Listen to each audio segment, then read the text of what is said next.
안녕하세요. 오늘도 소중한 시간 내어 이렇게 함께 해주셔서 깊이 감사드립니다. 우리 인생의 길에는 누구에게나 바람이 불고 때로는 비가 내리는 날도 있습니다. 하지만 그 모든 세월의 흔적 속에도 여전히 감사할 이유와 기쁨은 존재합니다. 세월 앞에서 우리는 누구나 똑같이 늙어가지만 그 시간을 어떻게 준비하고 맞이하느냐에 따라 삶의 질은 하늘과 땅 차이만큼 달라집니다. 여러분, 혹시 알고 계십니까? 80세를 넘어서면 우리 몸에 갑작스럽게 커다란 변화가 찾아온다는 사실을요. 어제까지 멀쩡하던 몸이 오늘 갑자기 제 마음대로 움직여주지 않는 일이 생깁니다. 평생 아무렇지 않게 해오던 일상의 작은 움직임들이 어느 순간 버거운 일이 되어버리는 거죠. 마치 예고 없이 몰아치는 폭풍처럼 말입니다. 80세라는 나이 아직 한참 멀게만 느껴지시나요? 하지만 돌아보면 세월이란 게 참 빠릅니다. 어느새 훌쩍 우리 곁까지 다가와 있을 겁니다. 요즘엔 100세 시대라는 말을 흔히 듣지만 솔직히 말씀드리면 앞으로 펼쳐질 긴 세월이 막연하게만 느껴지기도 합니다. 물론 100세 시대라고 해서 모두가 100살까지 사는 건 아닙니다.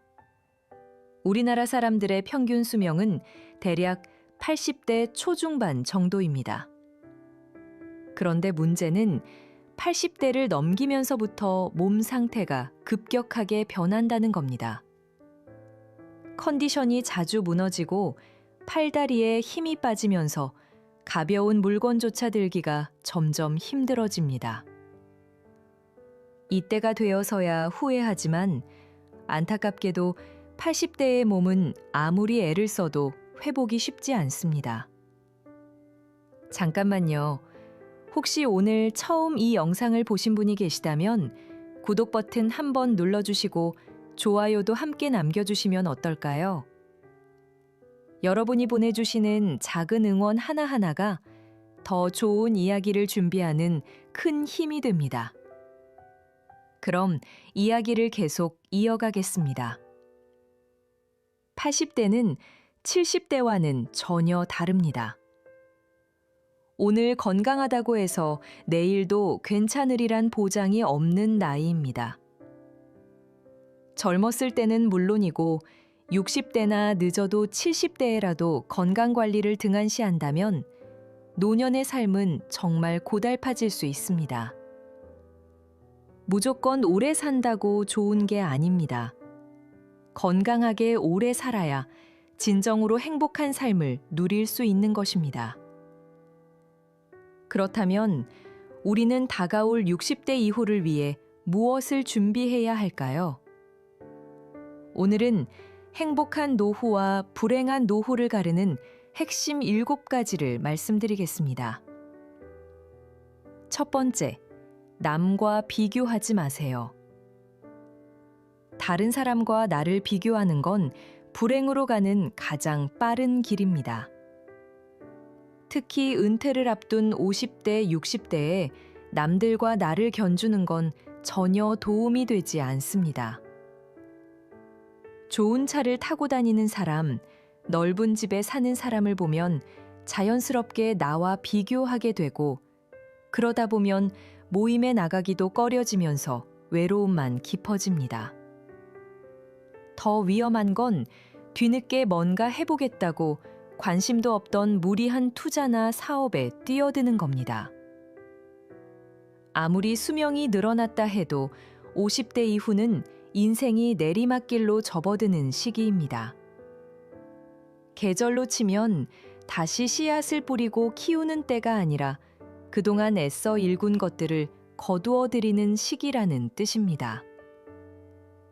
무엇보다 중요한 건 남과 비교하지 않고 지금 내가 가진 것에 고마워하는 마음입니다. 우리나라의 큰 부자들도 세계적인 부호들 앞에서는 작아 보일 수밖에 없는 게 바로 비교라는 겁니다. 두 번째, 낭비하지 말고 저축하세요. 은퇴 후에 경제적으로 힘들지 않으려면 지금부터라도 저축을 늘려야 합니다. 직장에 다닐 때는 매달 월급이 들어왔지만 은퇴 후에는 그런 수입이 사라져도 지출은 줄지 않고 오히려 늘어나게 됩니다. 문제는 은퇴 후 재산이 점점 줄어들면 불안해지고 자식에게 집이라도 남겨줘야 한다는 마음 때문에 주택연금 가입을 주저하게 된다는 점입니다. 하지만 재산을 모두 쓰고 빈손으로 가기로 마음먹는다면 살아있는 동안만큼은 적절히 누리며 살 수 있습니다. 재산을 물려주는 것보다 남은 노후를 행복하게 보내기 위해 어떻게 쓸지 고민하는 게 더 중요합니다. 내가 가진 범위 안에서 남과 비교하지 않고 욕심을 내려놓고 검소하게 생활한다면 대부분 마지막까지 먹고 사는 데는 문제가 없을 겁니다. 가능하다면 몸을 무리하지 않는 선에서 은퇴 후에도 계속 일자리를 갖는 것도 좋은 방법입니다. 수입이 많지 않아도 일하는 즐거움과 활력을 얻을 수 있고 작은 일이라도 한다는 건 노후에도 내 존재의 가치를 확인한다는 의미입니다. 세 번째, 자녀에 대한 집착을 버리세요. 자녀 때문에 노부모가 힘들어지는 3가지 경우라는 씁쓸한 농담이 있습니다. 재산이 있는 부모가 손 벌리는 자녀를 외면하면 맞아 죽고, 조금씩 주다가는 자녀의 요구에 시달려 죽고, 다 내어주면 탈탈 털려 굶어 죽는다는 것입니다. 자식에게 전 재산을 다 주었더니 집에서 쫓겨나거나 버림받았다는 뉴스도 종종 접하게 됩니다. 내가 이제 늙었다고 자식한테 재산을 물려주는 순간 자식도 잃고 내 인생도 잃는 겁니다. 이런 일을 피하려면 일찌감치 자녀에게 물려줄 돈이 없다고 선언하고 돈에 대한 기대를 접게 해야 합니다. 자녀에게 대학 졸업 때까지만 또는 결혼할 때까지만 도움을 주겠다고 미리 선을 긋는 게 현명합니다. 그리고 가능하다면 자산은 연금으로 바꾸는 것이 좋습니다. 네 번째, 혼자서도 잘 지내는 법을 배우세요. 나이가 들면 친구가 없어도 괜찮습니다. 불편한 사람들과는 굳이 어울리지 않아도 됩니다. 나이를 먹으면 혼자서도 잘 즐기고 잘 놀 줄 알아야 합니다. 60이 넘어 인간관계가 줄어든다고 해서 걱정할 필요가 없습니다. 그건 자기도 모르는 사이에 저절로 좋은 사람들만 곁에 남고 있다는 증거입니다. 살면서 뼈저리게 느낀 한 가지가 바로 외롭다고 해서 아무나 가까이 하면 안 된다는 사실입니다. 홀로 있는 시간이 주는 고요함 속에서 자기 자신을 되돌아보고 천천히 들여다보는 시간을 가지다 보면 그 고독의 소리는 점차 잦아들고 지금 이대로도 충분하다는 만족감이 생깁니다. 혼자를 즐길 줄 아는 사람들은 배우자를 잃어도 고립되어 있지 않습니다.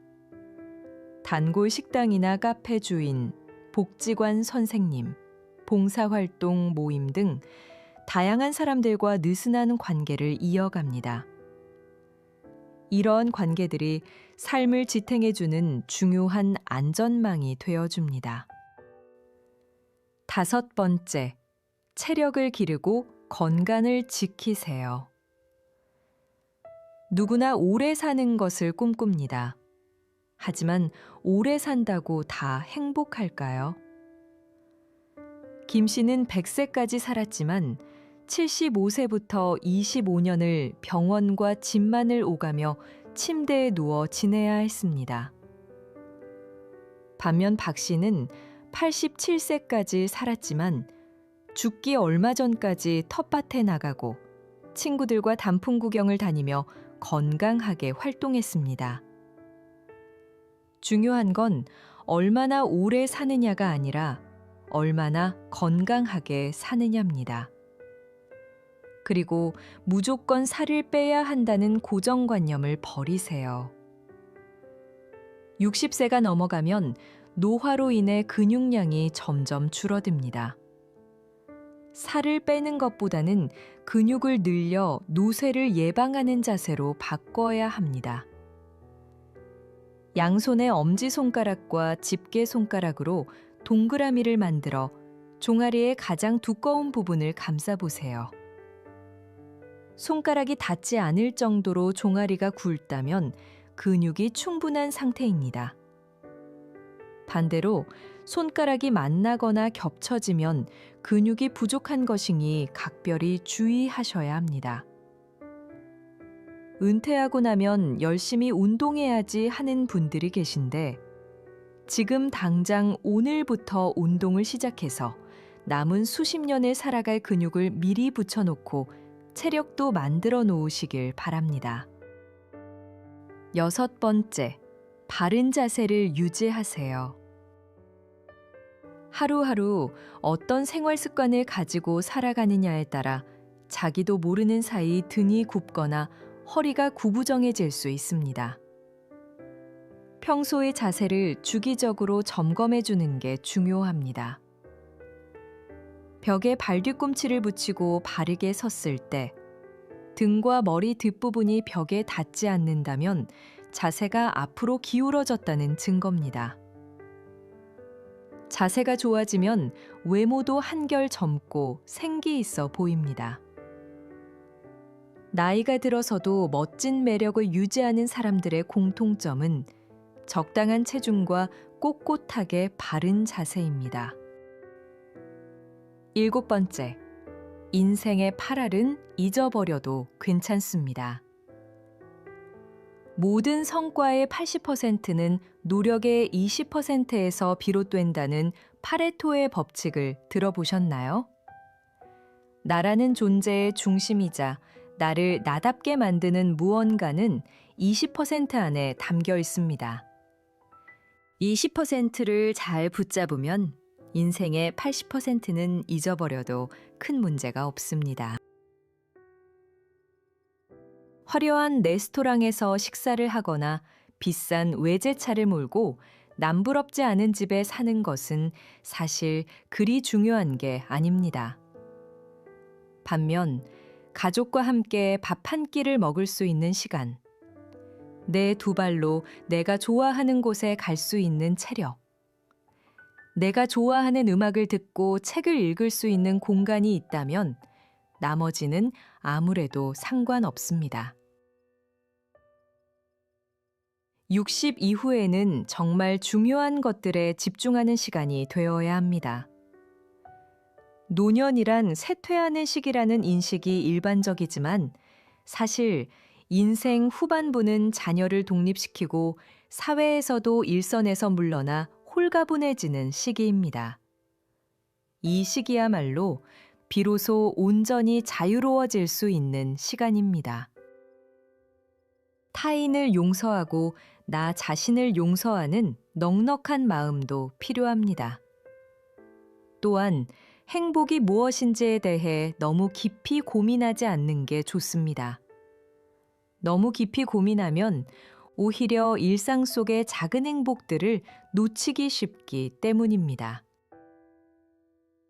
사회적 평가에서 자유로워지는 것도 필요합니다. 내가 어떤 회사를 다니고 얼마의 연봉을 받으며 얼마나 큰 집에 사는지로 평가받던 시기는 이미 지나갔습니다.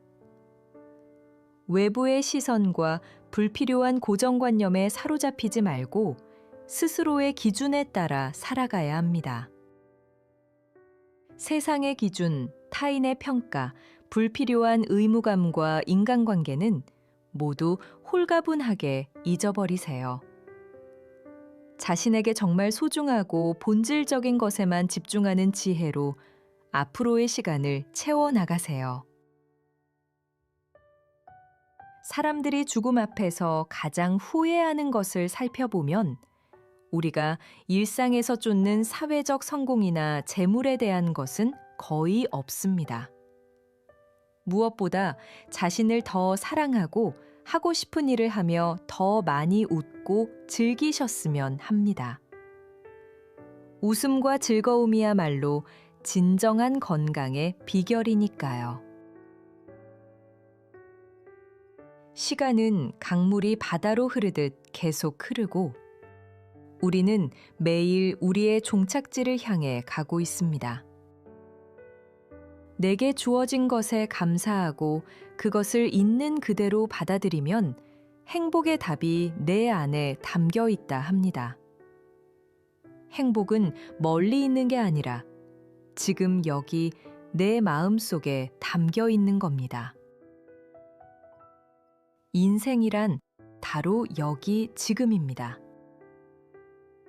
어제 세상을 떠난 사람들도 오늘 하루를 더 살기 원했던 그 귀한 시간 속에 우리는 지금을 살아가고 있습니다. 살아있음 자체가 기쁨이고 사람을 만날 수 있다는 것만으로도 감사할 일입니다. 나이가 들어가며 지나간 세월을 돌아보면 그 시절이 비록 어려웠어도 다 행복했다고 이야기하게 됩니다. 왜냐하면 누구에게나 반짝이는 순간이 있기 마련이니까요. 고난을 겪어본 사람만이 행복을 진정으로 느낄 수 있는 법입니다. 그래서 지금 이 순간이 가장 중요합니다. 지금 이 순간 함께하는 사람들과 어울려 한 번이라도 웃으며 나누는 이야기가 바로 인생의 참된 즐거움입니다. 오늘의 이야기가 여러분의 인생 후반전을 준비하는 데 작은 도움이 되었기를 바랍니다. 언제나 건강하고 행복한 삶이 되시길 바랍니다. 그렇게 진정으로 내 인생의 주인공이 되는 70대, 그리고 이어질 80대, 90대까지 마음 편하고 즐겁게 사셨으면 합니다. 오늘 이야기가 여러분께 작은 위로와 용기가 되었기를 바랍니다.